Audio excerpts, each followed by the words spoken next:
I am delighted to be joined today by Jamie McConnell, all the way from Dubai. Jamie's Irish originally, but is now head of instruction, I believe, at the Claude Harmon Performance Academy at the Els Club. So, Jamie, it's good to see you. How are you doing? Thank you very much. I'm doing great. Little bit warmer where you are than where I am in Ireland, I imagine. It is most probably definitely warmer here. It's kind of late 30s now, and for us starting to cool down, which is quite a nice break.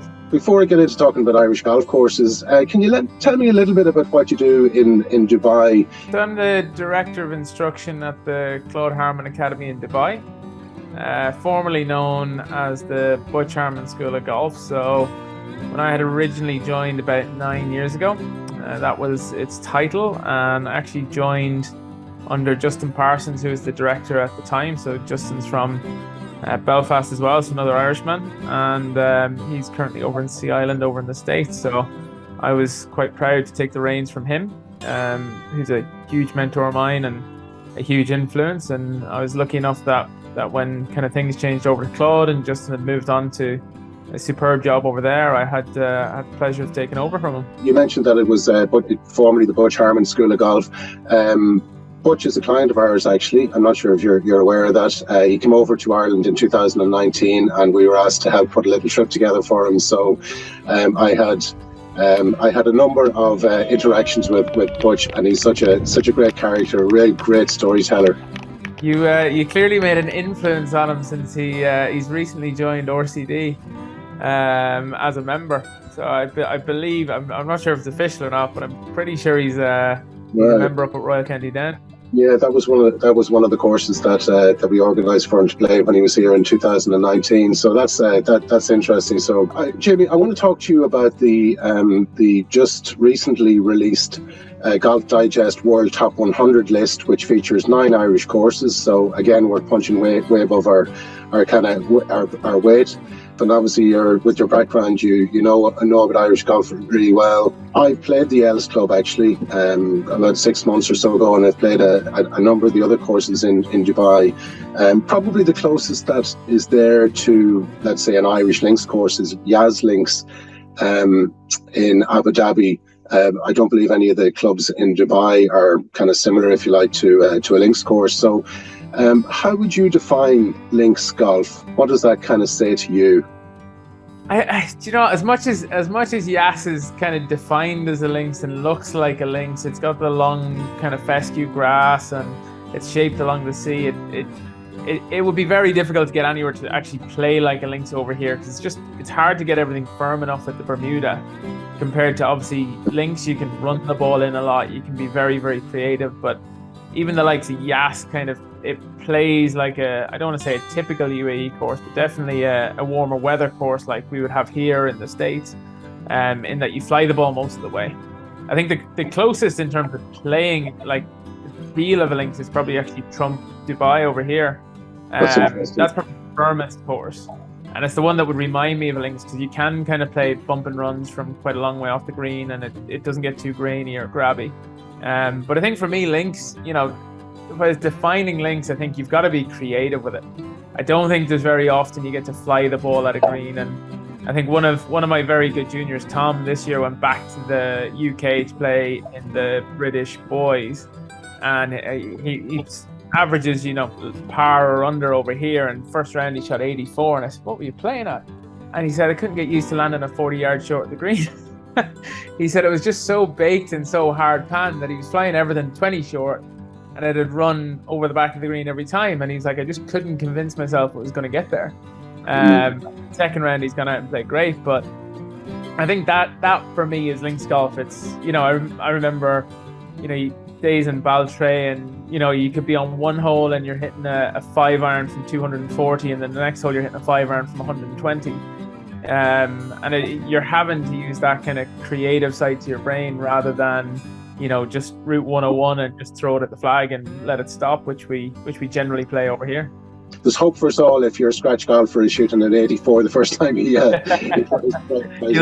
kill me for saying that on air as well. Jamie, I just want to run through the list and maybe can I ask you to pick maybe just one or two of the courses, or even one or two holes from the courses as kind of favorites of yours? So the list in kind of ascending order is Royal County Down is still number one in the world according to Golf Digest, and difficult to argue against that. It really is magnificent. And next is Royal Portrush at number 8, Ballybunion 18, Lahinch 41, Waterville number 60, Portmarnock 62, Old Head of Kinsale 85, County Sligo, also known as Ross's Point, is number 91, and then Pat Ruddy's gem at the European Club is 93. So that's the list. 9 courses in the top 100 in the world according to Golf Digest. Not bad for a little small country with 6 million people or whatever it is to have 10% of the top 100 courses in the world. And so on that list, Jamie, do you want to pick one or two and just kind of chat about them, or just tell me your own memories of playing them, or your favourites or favourite holes? I think I have an affinity to par threes on most of these. I think of some of the holes that I like the most. Like if you started with like somewhere like Royal County Down, you've got that 4th hole, that absolute beast of a par 3. I think it's 230 yards from the tips, and it plays about 260 yards, and it's just covered with bunkers at the front. And I always remember more than anything else just the view. You're looking down on all those tracks. You're looking right at the Mourne Mountains as well. It's very dramatic. Yeah. Like I always see that as an absolute phenomenal hole. And then the likes of Portmarnock, I love like 15. You've got that real like narrow green, and you've got the runoffs to the side, and even like that hole playing off forward tees. It can be an absolute nightmare of a green to hit, because you just get the wrong kick or you get the wrong side of a slope, and straight away you filter off. So like for me, they're always the ones that kind of stand out to me as kind of, I suppose they're in my head two of the top courses. Yeah, did you ever see the shot that Phil Mickelson played at 15 in Portmarnock when he played Walker Cup there? Like, astonishing, absolutely astonishing. And when you're talking about baked lies, that was a baked lie. So I'm not sure. Well, would he still do it? He probably would actually. He certainly got the skills to do it. But I think the rest of us would take a putter to it. Yeah, and then I think for me the ones that I have really fond memories of, like there's just something special about Waterville. I remember our first time, like I used to work for Car Golf, and we used to have the father and son down there. And I remember my first time going to this place, it just felt like it was days away when we were driving down those old dodgy roads, and you pitch up at just this amazing, stunning place, and you're just like, this is a phenomenal course. And everything about that place, like that is one of my favorite courses in the world. I think it's just top class. And I was lucky enough this year, we were going down to play Hogs Head and play there. And we got the helicopter in, and as we came over the mountains, it was just like stunning. Like the sun shone, and it just made Ireland look like the prettiest place in the world. And kind of as you come into that peninsula, it's just beautiful as well. And it's such a good course. Like it plays so well. And what I like about that place is it's very fair. Like if you're smart and you don't need to be the longest hitter, you get so much run on the ball, especially if it's been hot. You don't need to be really long, but you've got to play it smart, and you've got to not take on flags, because they put a tight flag on like the likes of the third there, and you just no way to get near it. Like just middle of the green, 2 putts, and take your medicine. And then I think your European Club always stands out for the brutality of it, and just it's like Pat Ruddy just goes out to beat you up with it. And I think he enjoys beating you up with it. And I'll never forget him having some choice words with a referee at the Irish PGA Championship, and he basically said, "You set this golf course up like a pitch and putt course." I think Porrick Harrington, who was either the Open champion or he had just become Open champion after that, was leading on about 1 over par, and there was guys in the field 100, and he was like, "You could have set this up tougher." And I was like, if he set this up tougher, there was no way I was coming back on day 2 for sure.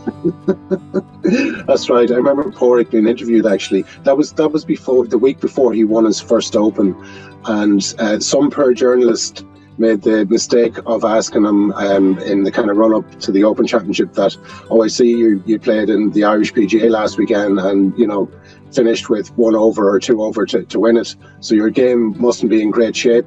And Porrick said, "You have no idea how well I played, because that was how difficult the course was set up." And the scary part is, like, he could set that place up to make you shoot 100, especially Pat, because Pat knows it. Now Pat knows it inside out, and he knows every hard place to put a flag, and he knows where the wind's gonna come from. And it's like, I always love going down because it's like his baby. Like, you walk into the pro shop and he's there, and you're chatting away, and you know all the little quirks that he has. Like, I don't know if he still has it, but he used to have this like little slip of paper as you walk in, and it was my philosophy.